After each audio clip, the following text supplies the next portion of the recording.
দুর্গাপুজোয় চণ্ডীপাঠ করা হয়, কিন্তু চণ্ডীপাঠ কেন করা হয়, এর মূল রহস্য কি আপনি জানেন? নবরাত্রিতে পুরো ভারতবর্ষে চণ্ডীপাঠ করা হয়। তাকে দুর্গা সপ্তশতী পাঠও বলা হয়। দুর্গা সপ্তশতীতে মা দুর্গা আলাদা আলাদা রূপে আলাদা আলাদা রাক্ষসদের বধ করেন। এগুলি শুধু কথা ও কাহিনী নয়, এর মধ্যে অনেক গভীর রহস্য আছে। আসলে দুর্গা সপ্তশতী 3 ভাগে বিভক্ত, আর 3টি ভাগে মা দুর্গার 3টি আলাদা আলাদা রূপ আছে। কিন্তু 3টি রূপই কেন আছে? কারণ হিন্দু দর্শন এবং সংখ্যাশাস্ত্র অনুসারে আমাদের জগৎ সংসার 3টি মৌলিক গুণ এবং শক্তি দিয়ে তৈরি: সত্য, রজ ও তমস।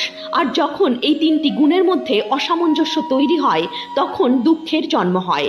প্রথম ভাগে দেখবেন মা দুর্গা মহাকালীর রূপ ধারণ করে, যে তমসের অধিষ্ঠাত্রী দেবী, আর সেখানে তিনি মধু ও কৈটবকে বধ করে। মধু হলো মিষ্টি, যেগুলি আমাদের ভালো লাগে, আর কৈটব হলো কীট,